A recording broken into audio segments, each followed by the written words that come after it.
Hey, ladies and gentlemen, welcome back to the old PPL.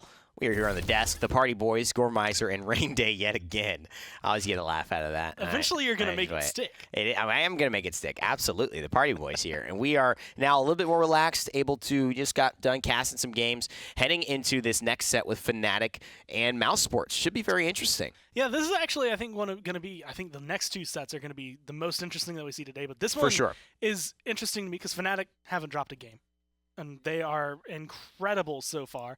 But Mouse has been on the rise to the point where I don't know if they have enough that we can say, yeah, they're going to take the set. But it's definitely enough that it's going to be a little bit more of a challenge, I think, than the last time these two teams met. And I think this is where you see Mousesports really step up. If they can take a game off of Fnatic, this is going to be big. Remember, Fnatic are working not only to play against Na'Vi next match and get that win, but also to not drop any games, because if they eventually tie, it will come down to games one being a decider in terms of who gets first place, who gets second. Both of these teams are going to be obviously going and advancing to the lands and to Vegas, but the question really remains is how much can we see Fnatic just continue to sweep through EU? They've been phenomenal all season, and they continue to impress. Can they keep that momentum up in the last week? Honestly, with the way things have been going, I don't see them slowing down anytime soon. This next set might be a little bit of traction for them to kind of take, some breaks, having to slow down just a little bit, but then speeding back up maybe as they get adjusted and acclimated to what Mousesports is throwing at them. Well, let's take a look at the team Fnatic, who is #1 in the PPL, not dropped a game, and see who's representing on that roster.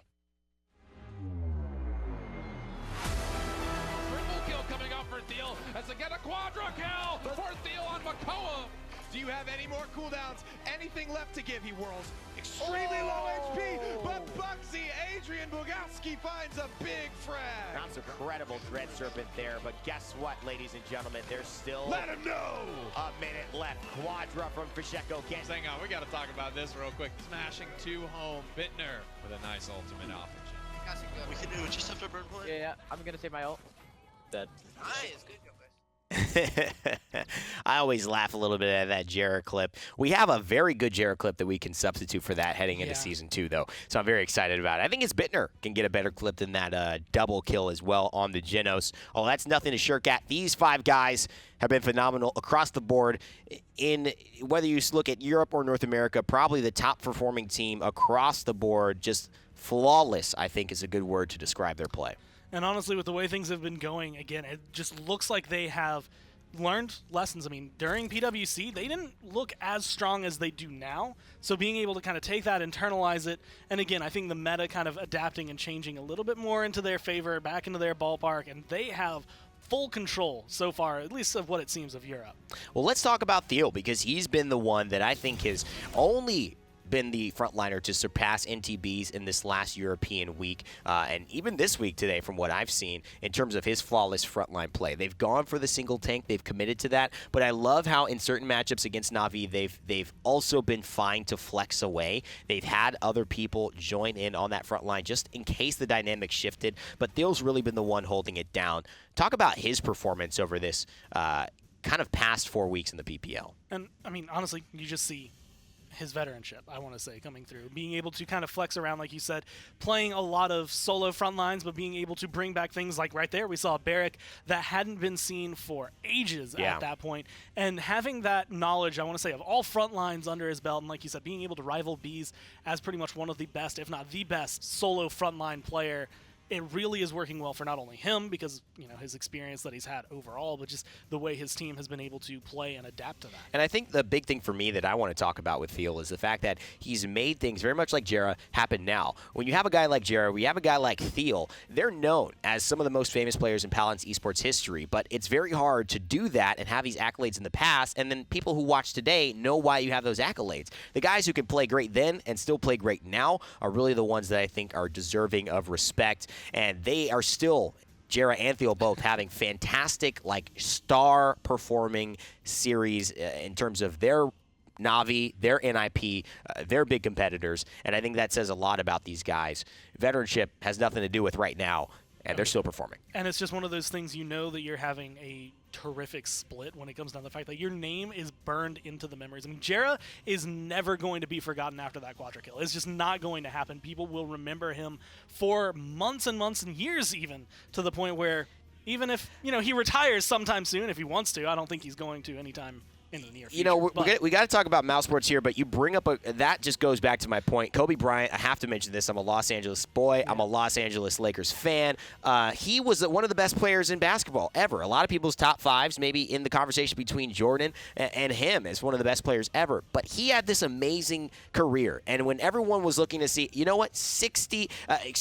last game of the year, last game for Kobe Bryant ever, what does he do? People saying this great player's, retiring. What does that matter? He drops 60 points and wins the game, and a comeback win nonetheless. And it shows people this is why I'm great. This is who I am. That's what Guerra and Thiele are doing. That's what Fnatic is doing with these old veterans. But moving on, we can't talk about them all day. I want to talk about Mousesports too, because they've been great and they have constantly been upping their game, reaching higher echelons of play throughout the season. And I think not only being able to increase the way that they've been playing, but the fact that they've now found 2 wins is definitely going to elevate them. I mean, just talking to Bees earlier, the way it was like infectious with happiness. It just seemed like it was going through him, and I imagine that's going through the rest of the team as well. So being able to come into this set, being able to feel a lot better about yourselves, recognizing that we've improved, we know how to draft, we can even rely on a Drogos that we haven't seen in a long time just to make sure that things go smoothly for our team. Being able to adapt like that is the big difference between a lot of these top teams and the bottom teams. So now that they recognize that area, they are definitely on the rise. One of the big guys, I think a big contributor to this team is Sybe8. He's been one of, if not the most impactful player for them. I think Andrew Doodle, for me, has eclipsed that because he's been on Mousesports. It's his team, Sybe8, coming in this season and kind of taking that role of I'm here to support what the team needs as far as damage, but he has not let anyone down. He has performed at an incredible rate. He has not dropped the ball, and again, he's given them points, giving them kills, giving them plays. You never really have to say, Sybe8, where were you? He shows up. And, originally in this matchup, maybe there's a little bit of nerves having to go up against Fnatic after he had just done, I want to say, really, really well with Fnatic. Yeah. But now feeling a lot more comfortable, I want to say, in Mousesports, definitely feeling like it's a new home, not anything out of the ordinary, nothing different, and actually a lot better overall. I feel like instead of seeing, okay, I'm going up against Fnatic, it's just going to be another game for him where he can do a lot of stellar performances, a lot of things that may have been hindered before by some mentality. I think he can make that step. I'm going to go against that. I actually think this is a big game for him, and I think he wants to prove to Fnatic that he should not have lost. And it's fine to think that way where you think, maybe it's not. I just think that if I get ticked off a team and I meet them again and we are now, getting better, and they are the best, I'm feeling a little salty because I was a part of that team. I was a part of that roster. We were the best, but we weren't this good back in the PPL of last season. Fnatic, remember, the only reason they were really able to clinch that was because of how well they did against Virtus Pro. And now, it doesn't matter how well they're doing against Virtus Pro. They're beating every single team here. It is a new level that they've reached. I think Sybe8 wants to say, guys, you made a mistake, and let me go. Needs to emphasize that point really badly, too. Because, this is the last chance they have. They have 3 games here, minimum, maybe up to 5, depending on how things go, to showcase that. And with the way Fnatic's been going, it's going to be very difficult. Yeah. But because of the way Mousesports has been on the rise, I think it'd be interesting. I expect maybe 1 game to go their way, but it's just going to be very, again, difficult when you're going up against a team that is undefeated, a team that has not really been showing many weaknesses anywhere. And there is a big... if Mousesports get a win here, not only would it be unexpected, it would be detrimental potentially to Fnatic's hopes of securing first place. There's a lot on the line. I think Mousesports know they can actually, put a thorn in the side of the dragon. And maybe not slay the holy beast, but allow the hero who comes in later on to strike the finishing blow. And that is always a little bit of motivation for you, I think, no matter what role you're playing. Getting into the draft now, though, Shaolin and Terminus, they are banned away from Fnatic, and now Ruckus and Makoa banned away. Again, Torvald left wide open. Will Fnatic try to run that? They'll just take the Cassie because that's a no-brainer. She's on the board. I kind of feel like Mouse has kind of been forced into this Ruckus Makoa ban every single time, where it's just like, well, we don't want you to have either of them, so we do need to get rid of them. We know whichever one comes through would be first pick, but that Terminus and that Shaolin is a direct shot. Bees, we know you are effective with this guy. Get rid of him. And honestly, a few members, specifically Sybe8, but also Andrew Doodle being able to kind of flex around, I want to say, onto this Shaolin. So something you have to be worried about. but they still get a really strong lineup for their first 2 picks. Their lineup does look pretty good, I think. You know, Kinessa and Genos, they pair well together. Luminary works well with Kinessa and snipers in general. High, heavy hitting champion scale, higher off the 15%. Kinessa, one of the highest in the game. And the fact that she's on Stone Keep being run here means that this is Andrew Doodle or this is Saiba. In fact, we actually saw Koa playing this. And I wonder if they trust in Koa this much to actually take this for him in a first, second pick scenario. You know, this is something I was actually thinking about earlier, but based on, you know, like clips we had from Season 1 versus what we've been seeing these last couple weeks, Koa to me has been one of the most improved players that we've seen in the league. Yeah, just he really the has. Point where He's shown up. It seemed almost as though he felt not necessarily like a one trick, but it was always Genos, every now and then switching to Maldamba, but it was never something stellar. And then finally, okay, you know what? We trust you enough. Have a DPS. Show us what you can do there. Yeah. And being able to admire not only that skill, but be able to say, okay, Sephic Cloud, we're going to need you to, you know, tone it down a little bit to let him rise up. And the way that's changed the dynamic in Mouse has been very big. Interesting here as far as the drafts. I wonder if a Pip will come through. Because we've seen that pair with Inara quite often. We've seen this kind of pseudo second support paired quite often. But it's going to be the Eevee. I mean, this actually surprises me here. I have no surprise that, I mean, you could trust Fasheko on an Eevee. But, I mean, this is just a very interesting draft. No Luminary to support these. 3 hyper carries. And with the Inara Damba feeling they've got enough sustain and that the Eevee is going to be able to survive with the potential of an Eagle Eye from Mousesports, not only taking her down, but taking every single champion here except Inara down in 1 shot. On, I want to say, any other team, this Eevee would have been a big mark for me against them being able to win. But because it's Fnatic, I still have a belief that they can run it. It's going to be difficult for them, especially now that there's 2 healers on the side of Mouse. So a lot of the damage that could be dealt by these flanks is going to get negated almost off the bat. And Kinessa being able to take them down is going to make it big. So Mouse really do need to, I want to say step up, but they kind of have things lending their favor. I think this is definitely the side bait Kinessa here. I feel like Koa played Kinessa, and they didn't trust it that well. This looks like the Deep Roots Grover, and it shuts down the Buck. It shuts down the Eevee. It shuts down the Cassie. Yeah. And this could be very big. I mean, it even shuts down the Slither from Maldamba if you can land it before he wants to get out of trouble. Love the idea of this draft from Mouse. Will they be able to pull it off against the best team in Europe? Let's send it to the casters to find out.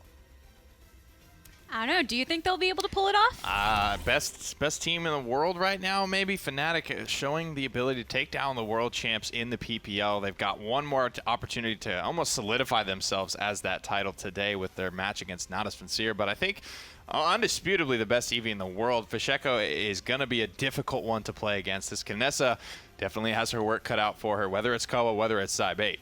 And so everybody remember to figure out who do you think is going to win. It's all about that voting, the like for Fnatic and the heart for Mousesports. And Mousesports have a lot to overcome if they want a chance of taking this set. Yeah, they absolutely do. They've got their work cut out for them in more ways than one. Fnatic have a great draft, as well as I can't get away from the fact that I think this is Fnatic's meta. This is something that they've run for a long time and looked really great while doing it.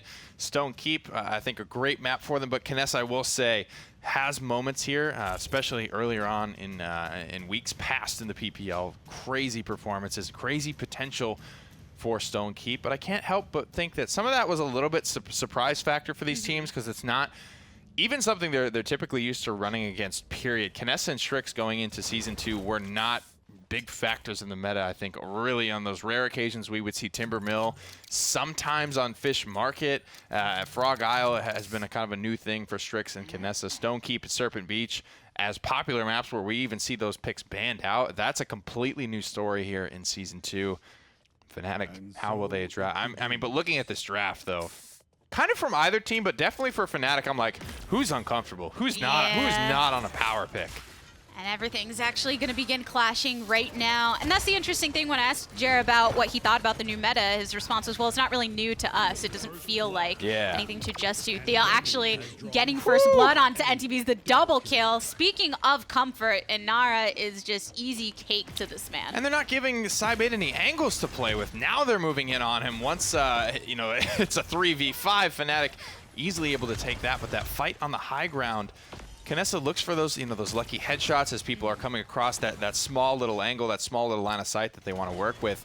But I don't really know what she's playing with, you know, when all of Fnatic are taking a 5v, what is, I guess, 5v4 up on the high ground. He needs to find a way to be more effective. 99%. That is a very quick capture for Fnatic. Lots of picks going in their favor. And now they've got all this time to go ahead and push, but already so much pressure. Look how they're getting chunked down on the side of Mousesports. Bittner fearless there, and I think reality started to set back in because he quickly sort of wrapped around with that leap, hit his recovery, but got rooted out by Grover. And we haven't seen a great impact from Deep Roots Grover. The potential is definitely there, but it's one of those things where if that's what you're relying on 100% to win this fight, is rooting somebody, when that root misses, it's almost like a big green light for Fnatic that they can just kind of operate and just hit the gas pedal now. Andrew first to fall in this engagement. Thiele starting to creep up the stairs of this Mousesports base. Finally, it seemed like Mousesports was starting to go onto low ground and now forced right back up to the top. Pacheco throwing shots from afar. And Thiele getting so aggressive. It just feels like they're barricading them completely and allowing no access to this payload. Nando popping down for a chance. Saibei picks one up, though. Bittner gets rooted out, but it just doesn't matter. He's completely fine with the angle he's working with. Cephacloud burns him down after the fact.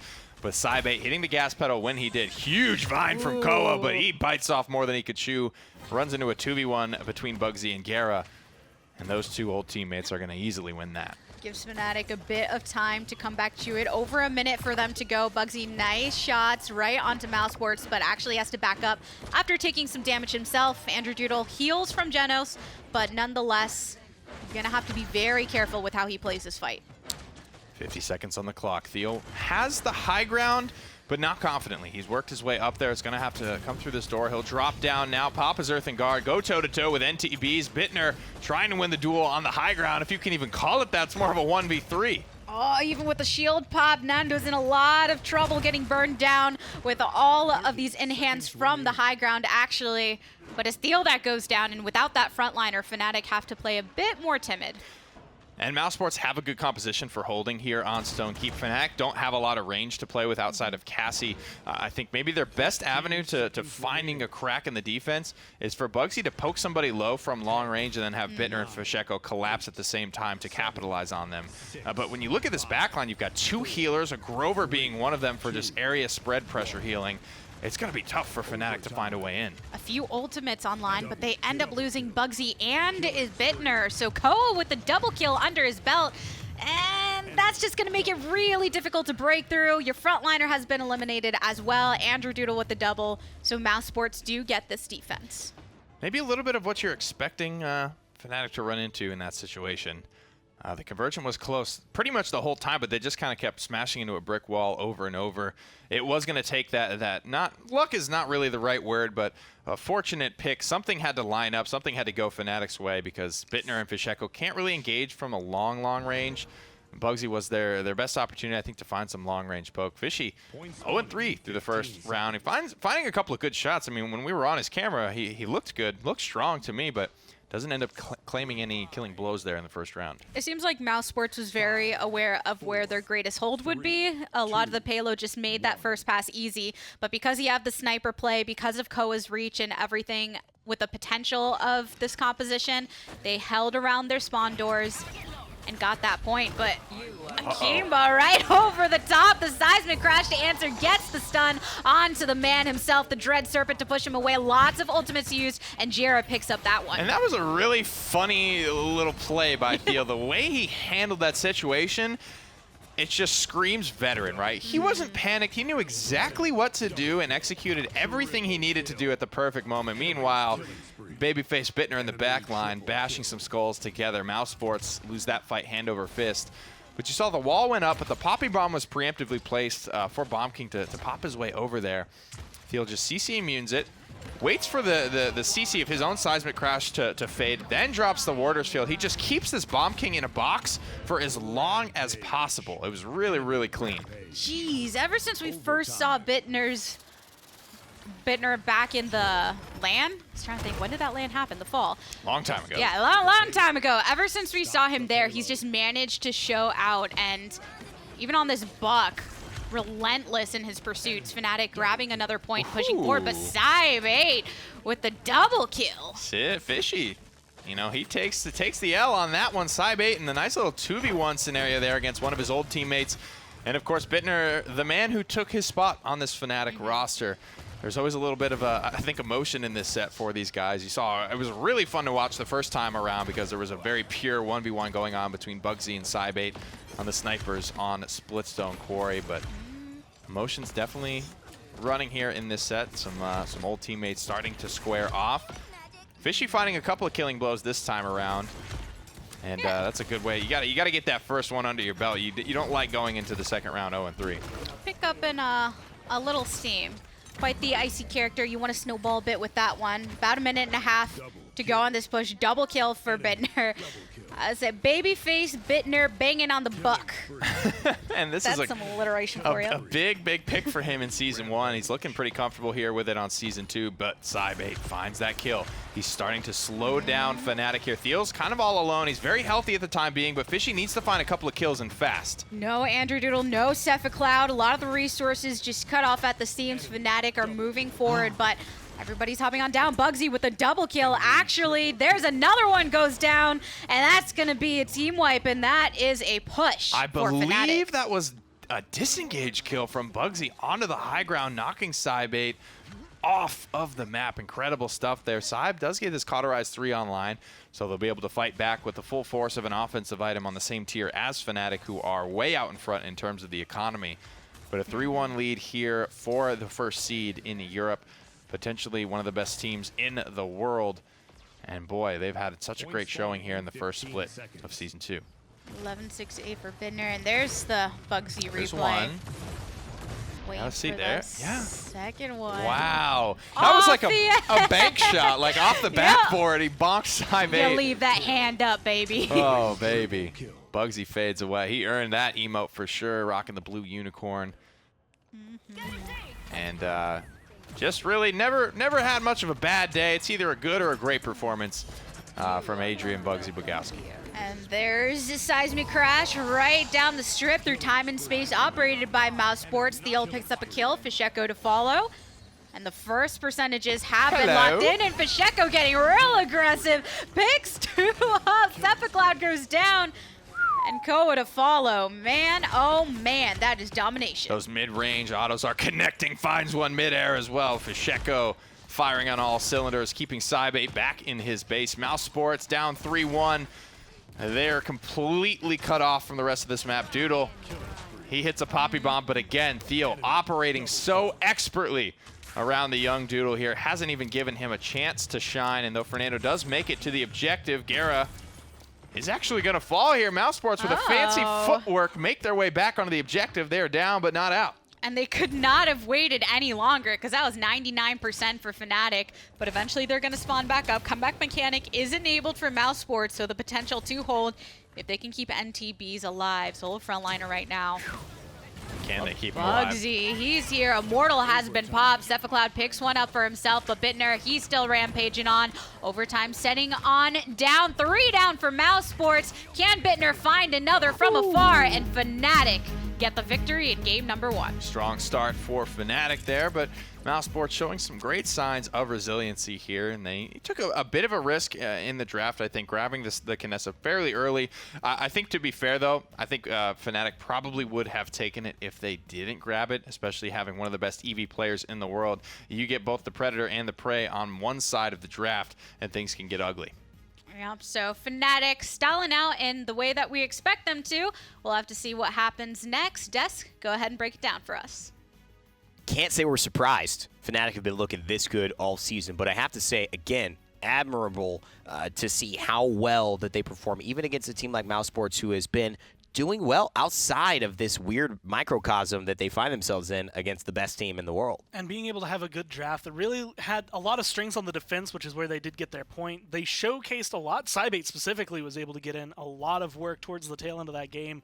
But you could see, I think it was even mentioned, the veteranship that came down from Fnatic a lot, just knowing and understanding the way the game works, where things are going, how you're going to think on that champion lended itself kind of against Mousesports. They understood the team, and so they were able to play against them well. Part of me just, I'm not sure that the Kinessa paid off the way that they wanted. And I feel almost like this is a cop-out. And it's weird. Hold with me here while I say this.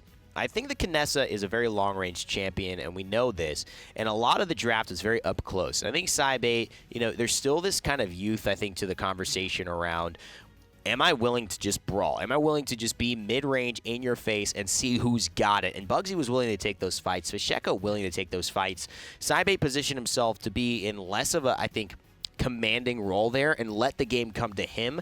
In this matchup, I want to see him have no fear here on Splitstone Quarry. Knessa could still be good, but I want to really see him have no fear here and say, I'm going to take a champion that puts me in the driver's seat and allows me to make the plays. And I think, I mean, just talking about being in the driver's seat, Bittner being able to potentially go back to Buck in this map, I mean, that could be really big for them. I mean, just the way he played last time, it was very controlling and very similar to just being able to deal with it. I mean, part of the initial fight was, how do we deal with Saibate on this Knessa? How do we get rid of that range? Since we don't have a lot to fight it, and they didn't have much of a problem. And I guess that's what my big issue is. It's that Saibate never took part in really the important part of the fight. He was never a part of that bridge fight because the angle is not good for Knessa there. If Thiele would just seismic crash, they would find some type of just incredible aggression. They had vision on him the entire time with the Cassie.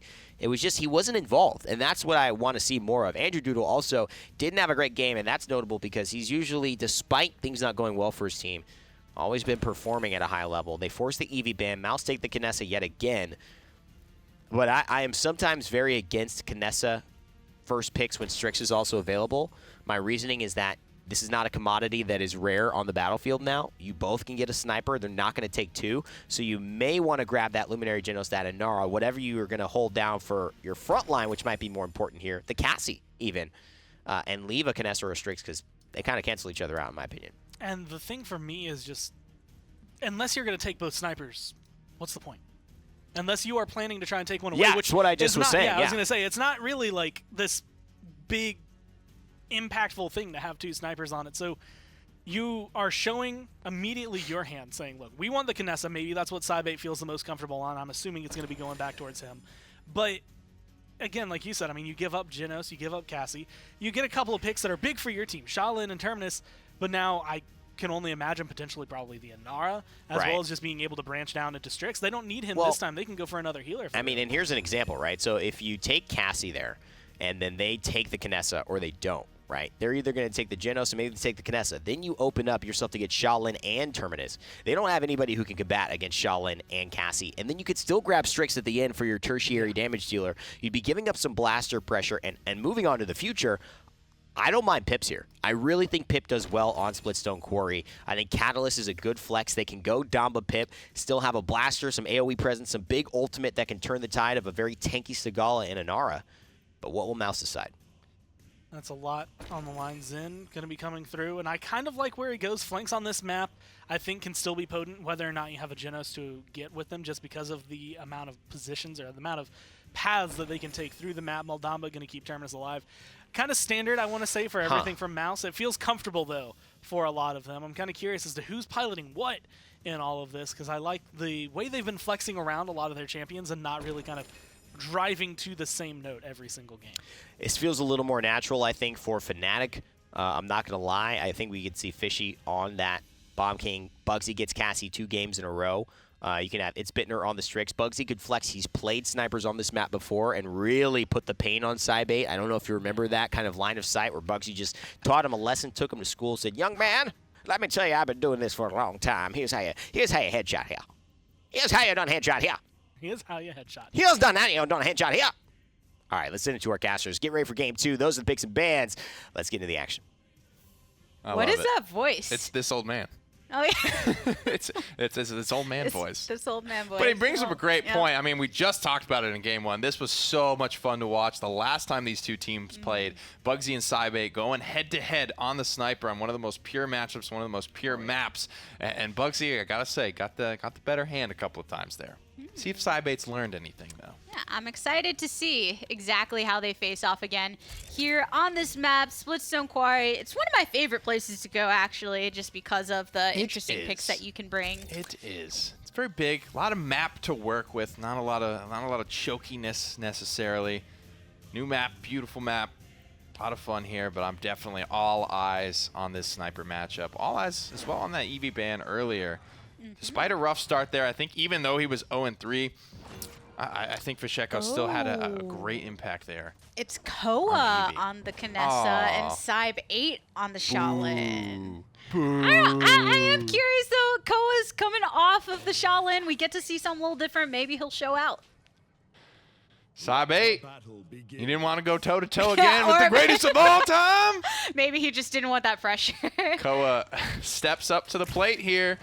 That's a tough, definitely a tough matchup to win. Bittner and Cybe 8, he eats an early L. He went very aggressive, and that did not pay off.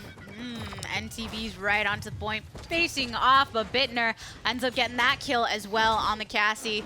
Fsheko being aggressive, looking for another, and actually takes out Andrew Doodle. Looks like he's running some movement, and Cybe 8, just the ruthless aggression coming out of him here, but Fishy playing around it very nicely. I want to look at his loadout. It looks like he's running a lot of movement speed and a lot of reload speed to just keep ripping through the members of Mousesports. You saw the way he was able to get momentum and really keep it, and like his reload animation is almost like too quick for the spectator, the way it's completing so fast. Man.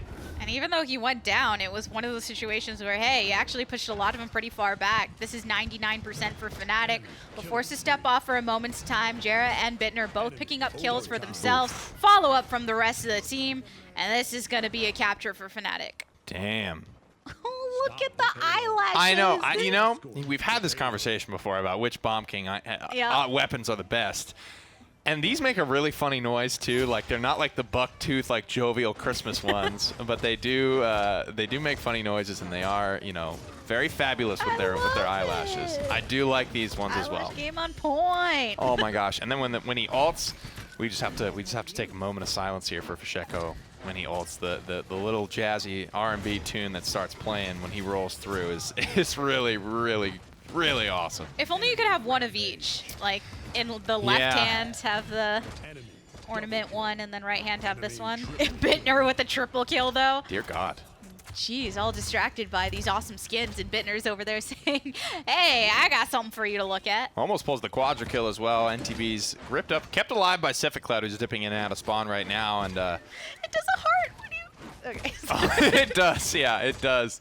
I mean, it's a lot of cool effects with this skin as well. A lot of heart-shaped themes and explosions and effects, and the grumpy bomb. It's like a kind of like a pissed off like girl noise when it blows up. It's like not to say all girls sound like that, but well, funny. I'm looking forward to hearing it then. Funny squeaky stuff there.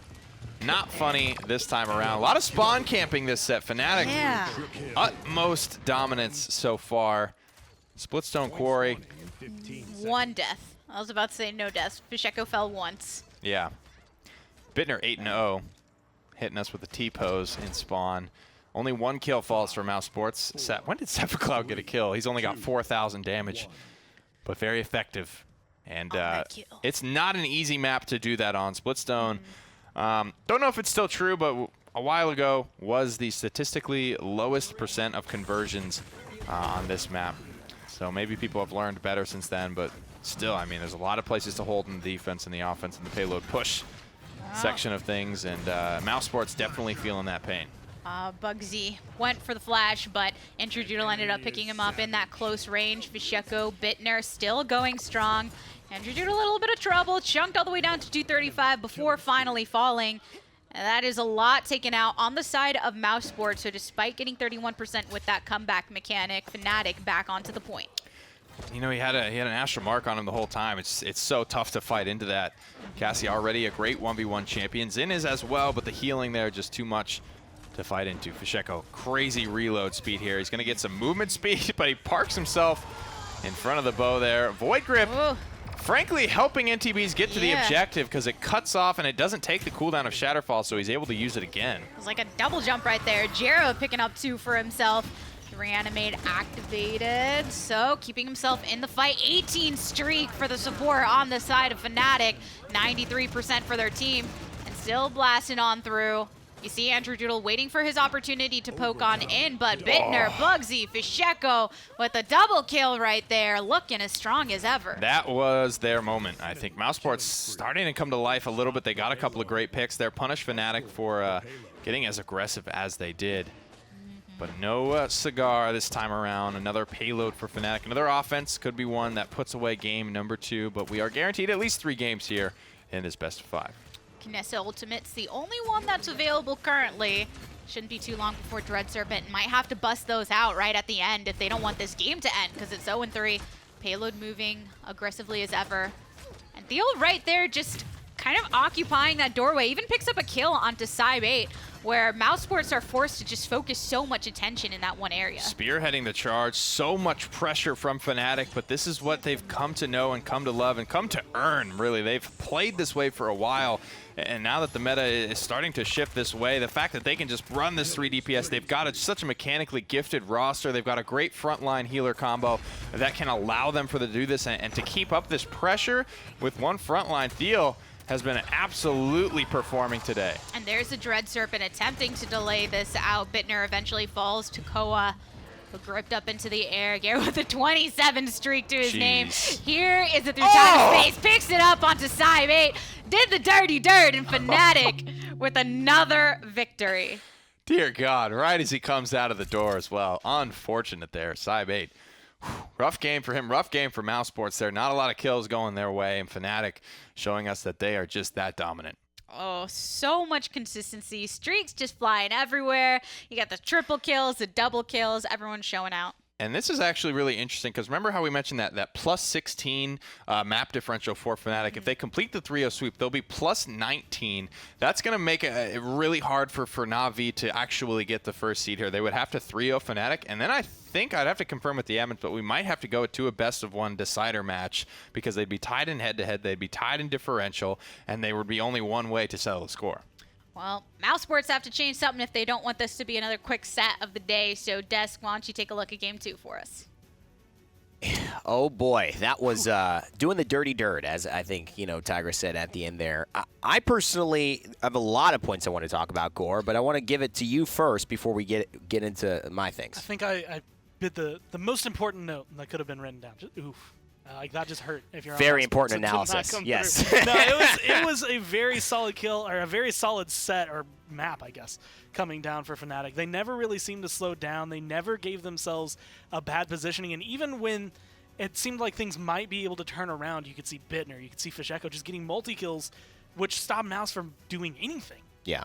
I think the big thing for me, too, was looking at this matchup with the Damba and the Terminus and their synergy versus the Genos onto all the other champions. There's only one healer on each side, and so you think Damba, he has the HPS kind of output win, but the problem is Split Zone Quarry is a lot of what I call cubby fights. You fight right near the point, but not in direct line of sight. Koa always having, or Cloud always having to expose himself in order to keep the healing up. And unfortunately, it's not the style of fighting that it was. It was guerrilla warfare. They would go in, go out. It's a lot of 1v1s and brawls. You're not having to stand on the point, stand on my gourd, and I'm getting the advantage in terms of the healing. I think that actually it was a bad draft from Mouse on this map to be able to contend with what Fnatic were trying to do with their triple DPS. Those Astral Marks were so much better. Just leave them. You have your healing. You have your healing. You have your healing. And then where do I need to be as far as Jera's play? And even if you kind of glance over the healing aspect of it and you look at, well, okay, here's a little bit of extra damage for you.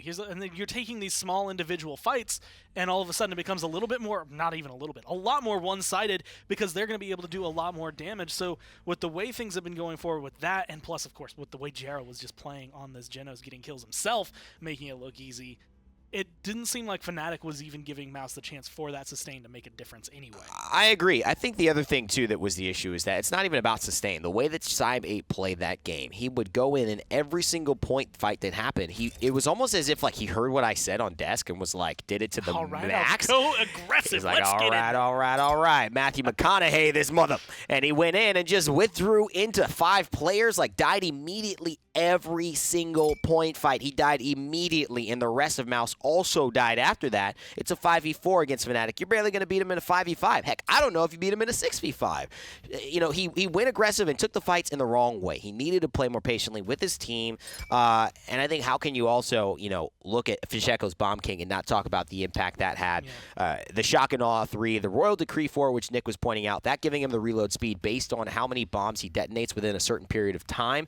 So you could see just all of that synergizing so well. It was kind of the the best of both worlds coming together for him. And I think that was a map that if you're ever at any point wondering, like, okay, so what's so great about Fnatic looking at the top, that was just a showcase for everything they did right. They didn't really make any mistakes in that. And even when they did, it's like that kind of mistake where it's like, well, it really benefited them in the long run anyway, so it didn't really make a difference. Yeah.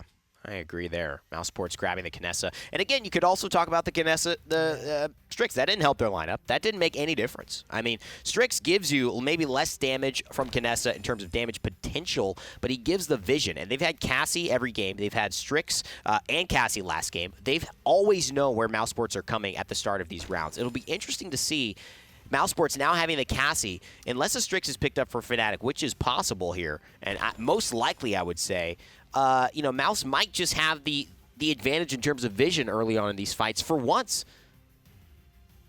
Maybe being able to lean it forward. I mean, I think they'll last pick it if they do grab it. That's my opinion. Oh, well, no, they're just going to go for mind. it now and wait and play patience. But this is actually, I want to say, a little bit better for them. Because now they're playing with, do you think we're going to go one front line? Do you think we're going to go for a second one? Maybe we're like, I mean, Genos is still available. Do you want to grab him up? Do you want to play into our hand? Or are you going to let us do whatever we want with this? That's why I thought the Pip would have been a better kind of draft for them. The way that they drafted into that, I'd rather seen a Catalyst Pip. You have these, kind of emergency heals if you need. You have this turnaround potential for the point. I think you're isolating NTBs against Thiele. And don't get me wrong, NTB is a great player, but Thiele has just been outclassing everyone in that role in Europe and in pretty much the world for the longest time. It's not something that you're just like, yes, let's just 1v1, no help anywhere. Especially with your main damage dealer dying immediately in Side 8. That was not a good execution of the plan. I like the Grover here, though. Again, I don't know why you pass up on the Genos here, because you have the Pip to fulfill the role that Grover kind of fills, unless they're going Efflorescence, or they just love this Deep Roots. I can only imagine it might be Deep Roots to try and help deal with the Buck. I mean, they didn't know it at the time, but the Zen maybe a little bit, but it's just still going to be difficult. It might just be to try and help make those sniper shots a little bit easier to hit overall. Well, let's figure out what happens in this game. Fnatic 2-0 up. They need this one to secure at least the easiest victory route possible against Fnatic. So let's see if they can get it here in Game 3. No Genos anywhere to be found. Going for a little bit of a different style today. And you have to wonder about this Grover, because it hasn't blown anyone away, hasn't really even performed super well, but I could see like the stars aligning here. Deep Roots into like Eagle Eye Kinessa is going to one-shot a lot of the roster. Deep Roots into almost anything, I think. As long as it's like very clear and a lot of people have a line of sight on it for Mousesports. Could be a great win condition for them, but we just haven't seen it come to fruition yet. Yeah, we will have to wait and see if Mousesports can somehow turn around this set, because Fnatic have not let up steam at all in this match. 2-0, really quick game prior. And Frog Isle has had that potential for it to be just as quick here. Yeah, it definitely has the reputation for it.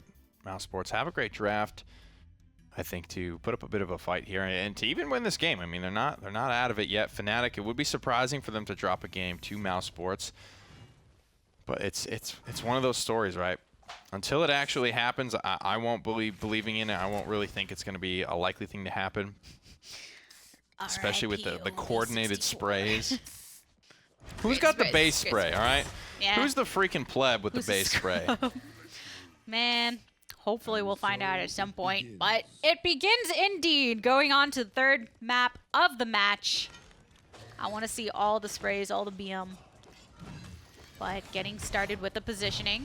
Mousesports usually actually pretty clustered together, and Fisheko going in deep, billowing out. Little bit of a poke. You can see how important that last final Yomi swing was. If he hit it, he was going to go in there, but wanting to get overly aggressive. And I think playing responsibly and still respecting Mousesports have the potential to win a fight here. But now they open up together. They fight as one. Look at the kill feed. Fishy, Bittner, Bugsy, 3 different kills at roughly the same time. Fnatic attacks so coordinated, so together, that it's almost impossible to stop. We saw in the last map when players from Fnatic were not afraid to get aggressive and go more towards the spawn, and here it's the same exact thing. All of them pushing forward, corralling Mousesports within kind of their initial part of the map. So 90% and climbing for Fnatic onto the objective, and that is nice and clean. Koa does take down Doodle, double kill for the Grover player, but a little bit too little too late scenario here in this round. Fnatic have already gotten the payload. They've already gotten the objective. They will start their march towards excellence here and complete perhaps a perfect set.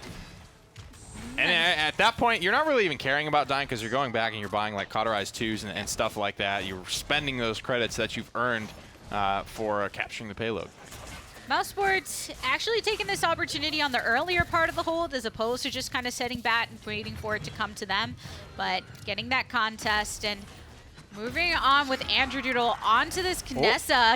It's right out from top. There's the Dread Serpent on the sideline. Pacheco picks up a kill. But Koa, he's been doing a decent job of trying to control the situation. Guerra hits a big mid-range stun. And I'm a fan of really long-range Maldama stuns that don't do anything for the grand scheme of the game there. Shout-outs to Jordy. Fnatic's got to fall back, though. They've lost another fight here. And, you know, this is not a bad draft for Mousesports. It's just something that, you know, we haven't traditionally seen work a lot of times here. But there is potential for the stars to align. I think Deep Throat's Grover has potential to definitely be a big win conditioner, at least force resiliences and things like that. Produce the cooldown of Crippling Throw. Chop down, that's been buffed recently. That used to only be 2 seconds, I believe, if you maxed it out. Something's sitting nicely, and yeah, he's managed to control certain aspects of there that. There it is! Deep Roots Grover popping off. Oh boy, you get that. Saibe picks that up, but Bittner and Thiele, and Bittner once more, and Thiele once more, just trading off with the double kills, burning through Mouse. So healthy, too. He's standing on a gourd, bulk up Buck. Not a lot that anyone from Mousesports could do to fight back into that. Bittner getting a ton of healing in the early game. The burst damage, though, it's still there. It's ever present for Mousesports, and whenever the stars do align, they are going to win fights. We're within the last 30 seconds, and once again, you can see the Zin's become pretty aggressive. Andrew Doodle picking up that one. Mousesports trying to punish a little bit of this forward movement from Fnatic and pushing them on back. You take out the frontliner. Cephacloud actually getting credit. And at this point, you got to say, there it is again. The root's starting to pay off. I wonder if Fnatic will go into resilience at this point. Hits another big one onto Pacheco, and being able to lock that Zin down and potentially just headshot it, one-shot it off the table is really, I think, the theory behind this composition here. Mousesports put up the best defense of the set. Yeah, and all ultimates are still up, too. Beautiful. So you're going into the next one, not having used a lot of resources on your side. On the opposite end, it's pretty much all ultimates on that side as well, but you managed to get some credits under your belt so you don't fall into that snowballing aspect.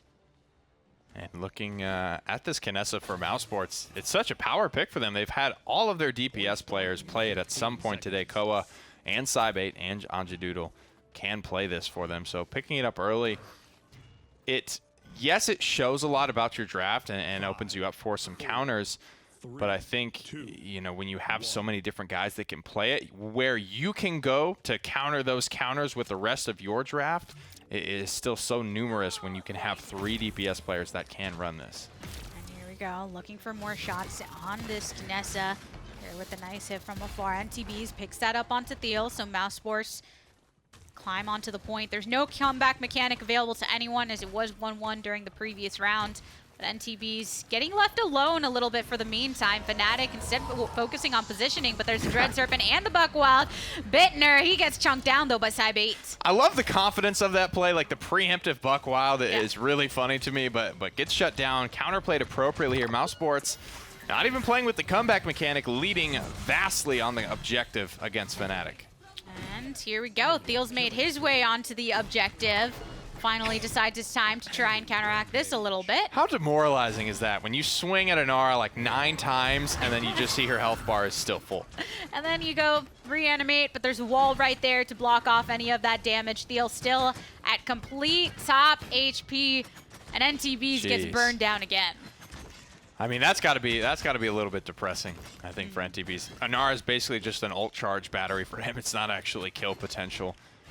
That stone cold face. They got to put some cauterized pressure, something on it. And Fnatic climbing their way back. 69% to 3% was the lead for Mousesports, but now Fnatic have taken the lead, climbing north of 80%. Very traditional use of their composition. You've got Anara on the objective. You got Damba throwing out the gourds. Bittner actually rotating around to land some of these shots onto Bees, because Bees is finally getting just collapsed upon and focused over time. Looks like it's trickling on down. Cybate looking for somebody to pick. Angedoodle will fall. NTBs will fall. Running out of time. Cybate rolls further into the Fnatic backline. With you know, more desperation, you got to take more risks, but they don't pay off for Mousesports, and they'll be on the defense once again. Fnatic with a great comeback on that objective. Last time around, they had more of their members up to directly oppose this payload right off the bat, but now since 4 of them had fallen, leaves the chance for Fnatic to move forward in this aggressive way once more. Koa chunked down really close into just the home base. 2 minutes to spare. Early pick from Bugsy comes out onto Koa here, and this little dynamic duo of Fnatic and Thiele is really, really dangerous, and you can see it's commanding the attention of 4 members of Mousesports. Cybe8 eats a big shot as he comes in, and then there's just so many members in orange and black to clean it up. 2 down for Mousesports. Jer from afar still putting in that work, gets the heal onto Doodle, who wraps himself around, but yeah, all right, Sephiroth Cloud right into the middle. Can they come out in time to contest this? It looks like desperation. 2400 onto Thiele. That's a great way to start this fight, but Fnatic finds the first pick onto Sephi. All right, Fnatic taking that one. Looks like they want to follow up. Jer still from the back line, but NTBs, he's standing in the middle of it all. Attempted to get the stun out onto him. Bittner with a triple kill. And that's a quadra. Fnatic with the Get it, push. son. There you go. I like it. Was it official? Did he? Yeah, I didn't see anything or hear anything. I didn't hear it. But little baby Bittner cleans up a 5 down the stretch. What's his KD at this point? Because he was already having a decent game. 12 and 6. He sits triumphantly atop the rest. Not top the damage charts. He's just last hitting, you know? He's just kill stealing. That's it. Nothing else he's doing. That's no good. skill involved here. Bittner just last hitting. He hasn't proven teammates' himself skills. yet in this match for you. Okay. I love Bittner. He's great, great guy. Young stunner here. He's had a great impact, and since he's one of those guys that definitely exploded onto the scenes. I remember, you know, I saw him like streaming with a couple of EU pro players. I think he may have played 1 week or something like that in a community tournament. Before you know it, kids picked up to sub in, to play in the highest level of competition. All right, once again, Thiele and NTBs right on the objective, but NTBs just too much to deal with. The Sonara, there you go, the ultimate from afar. Fnatic, Bugsy picking him up. Doodle manages to get one onto Bittner, so alleviates some of that pressure. That 48% though, still climbing for Fnatic. This is potentially match point if they take it. And a little bit of that sniper face-off. No. Bugsy has yet to take an L in these sniper duels. One of the most incredible all-around players in Paladins. Great stun from Jordy down the stretch to get his team to 99% and force Mousesports to have to now play on the objective. Bittner's back, baby, looking for the cleanup. 99% for Fnatic. Overtime trickling on down. And a couple picks, though, going for Mousesports. Some pressure added. You took out the healer. Frontliner just respawned, but it's going to take him a bit of time to get back into it. 22 streak, Bugsy. What are you going to do? No! He gives it to Cybe8. Only 38% on a scout. It's not a big deal here. But I like to make a big deal out of things that aren't big deals. That's what I do. It just feels... it's some of that bragging rights, right? Andrew actually picks up a double right now. 99% on both sides, and Mousesports, off of all of that just follow-up on the damage, managed to get this capture. Wow, so don't count your chickens before they have hatched, Fnatic. Beautiful comeback from Mousesports there. And just maybe a little bit in denial. I think that's really what it comes down to for Fnatic. That was so close to being the end of the set. Yeah. That they get a little bit sloppy down the stretch there. Mousesports make a couple of good plays coming back in. Cybe8 commits heavily to the back line and cleans up a few for Mousesports. DB's collapsing upon Bittner. Though Cybe8 gets the credit on that one. Still very much a team effort. 9 streak going for Cybe8 on this Cassie. And it is interesting to see the fact that Kinessa has been kind of tossed around the team when it comes to locking her. Yeah, like I said, you know, it keeps them flexible. They can run other things, and no matter what they end up wanting to run, given the situation and given how the rest of the enemy draft plays out, they've got somebody that can play it and play it confidently. All right, Doodle picks up another one. TV's a lot of Fnatic right here towards our spawn doors, trying to take out the healer, because if Jerry's not there to heal up the rest of them, but there you go, last hit. On to NTBs, he's eliminated, but it's 2 down for Mousesports on the offensive. Though this payload has made it pretty progressively forward. 1:06 on the clock here. Trading out kill for kill Fnatic. Defender's advantage, though. They'll reinforce this fight just a little bit quicker. And Mousesports are not ready to commit ultimates there. NTBs was in a decent position in terms of where you would reanimate, but I don't think the payload is close enough. You want to be like one fight away when you commit ultimates. And even if they do, Mousesports, it's still 3-3. So there's that conversation of, do you want to spend your resources here just to tie the game? Payload's been on the regression. Quite a few ultimates available on Fnatic. And now they're kind of just getting into their flow of this defense. Fnatic maybe at first got off guard of, oh, we were expecting that to end during the last round. But Mousesports, they can still pick it up. I think they're going to try and hold on to their ultimates and not expel too much unless there's a guaranteed security of pushing it on through. 15 seconds. That'll just be a lot of resources to put into one basket. It's that 3-3, and then you just have to take a fight on even footing. No comeback mechanic with no ultimates against Fnatic. Not exactly a safe bet there. They're bleeding on all fronts. NTBs didn't even make it to the objective. Fisheko breathing fire into the faces of his foes as we head into, again, what could be the last round. Match point, set point, game point, any type of point here. Fnatic are ready to seize the day. They're starting to pick up master ridings and just keep the ball rolling here, keep the momentum high. Fisheko and Bittner were emoting there in the end, adding a little bit of style. But this is going to mean that Thiele can get to the point really early. Bugsy can set up so that he can be nice and secure before Knessa finds a way to locate him. And then Bittner also been very key in just aggressing past the actual objective and hopping down onto the members of Mousesports. But since this is game point, that means a lot of those ultimates are going to have to actually come out. I can see World War NTB's moving on to the objective early, and if he goes down, popping it pretty immediately just to keep himself in the fight. And there's a seismic crash, gets stunned out, killing spree for Bittner. The Dread Serpent activated on the sideline. Well, a lot of ultimates come on out. Bittner still following up, forced to heal himself. Look at this. Mousesports are on Fnatic's side of the map. I don't know how that took place, but the merry-go-round, the musical chairs of who is fighting out of where. This is completely backwards right now. Mousesports, Yeah, I don't know how it happened, ring around the rosy. but it did ring around the rosy. Sure, that's another way to do it. But so much unfortunate for Mousesports there. The Evil Mojo, their spearhead, ran into Thiele right as he was popping Seismic Crash, so completely unaffected in that fight. Thiele just completely locked down the front line in a little stroke of luck. 99% overtime still continuing, and you've just got your 2 DPS make that 1 DPS that not in a place where they can walk towards that objective. So Fnatic, game number 3 into their pocket, which means the set is theirs. That is. So that means they will go into their next set against Not Sincere with a +19 map differential. The only way to force a tiebreak and the only way for Not Sincere to claim the first seed in Europe is to 3-0 Fnatic in the next set. So if any maps go the way of Fnatic, they will be clinching the first seed out of Europe. Yeah, well, congratulations to Fnatic for their play within this set. Let's go ahead and send it over to the desk to break it all down. Well, not much to say on that one. Fnatic clean it up 3-0, and now they are in a position, Gormizer, to take the set against Na'Vi and have a clear, convincing first place. And even if Na'Vi win, have a conversation to be created. And with the way they played throughout that last one, it's looking like they might be even stronger than the last time they fought Na'Vi. And it's one of those things where it went to 5 games before.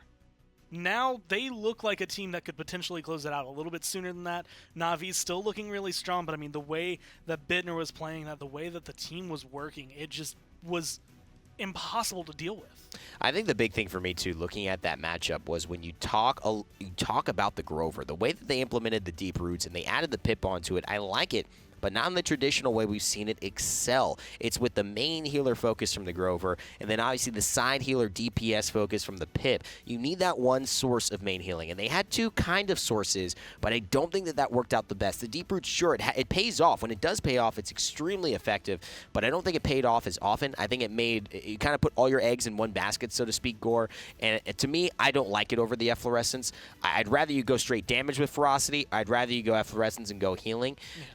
And honestly, I maybe would rather have seen just a different healer altogether rather than the Grover coming in for Koa at the end. And it's one of those things, I mean, we were looking at the fact that Genos wasn't picked at all. He was not banned away. It was just something that was completely glanced over. And it's like, if you're going to go someone that is kind of pseudo-healer, maybe pseudo-damage, might as well go with the Genos and augment that Kinessa, augment everything that you had in your arsenal. Cassie Kinessa would have been much stronger, been able to hit a lot harder overall. And even though there were points where Cybate on the Cassie was able to make big plays, he's the reason they captured that second point.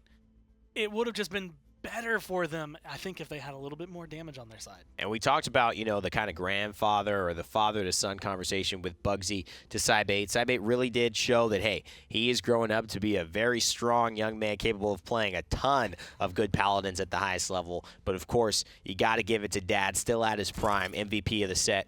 Going to Bugsy, Adrian Bugowski. Does he have anything left? Does he have anything more to give? I love that line that Nick says in the old intro to the team. But again, it seems like the question has been answered. Yes, yes, yes, and yes. He's got more left. He's got tons more to give on any champion that you want him to play. This team, as of now, and especially with the way Bugsy has been playing, is on a similar run that I would say would be akin to Navi's run through Worlds, where it just looked like there was no one close to him. And then finally you meet a team that's close to him, but it's still not close enough. It's still like one map away, but it's the difference between being a world champion and being in the semifinals. And I think here, with the way Bugsy's been playing, specifically his prowess on a lot of these longer range snipers, being able to impact this fight, no matter where he is in distance-wise, has been setting them up for everyone else to just clean up after him. And I mean, Bugsy shows it, but again, further evidence towards the point I keep making, which is you don't need a first pick Kinessa. He's doing everything Kinessa would do, but better with Strix and giving vision to his team. Sure, Kinessa is very lethal. So is Strix. Yeah. In a competitive situation, would you rather have basically a constant Cassie ult or just, a little bit more damage? They're finding their damage. They don't need it. They are good. And on Frog Isle, you don't need to waste a first pick on it, I think. That's just my opinion. You guys let me know if you think so in the chat. Let's take a look at the schedule, though. Heading into it, we've got one more set. And this is the one that everyone's been waiting for. Fnatic versus Na'Vi. First place in the PPL versus second place. The only loss Na'Vi have taken is 2. The top dogs, Fnatic. Will they be able to return the favor? Will Fnatic clean sweep throughout all of the PPL? We are going to go on a quick break right now, guys. We will be back with our set of the day, our featured match in Europe after this.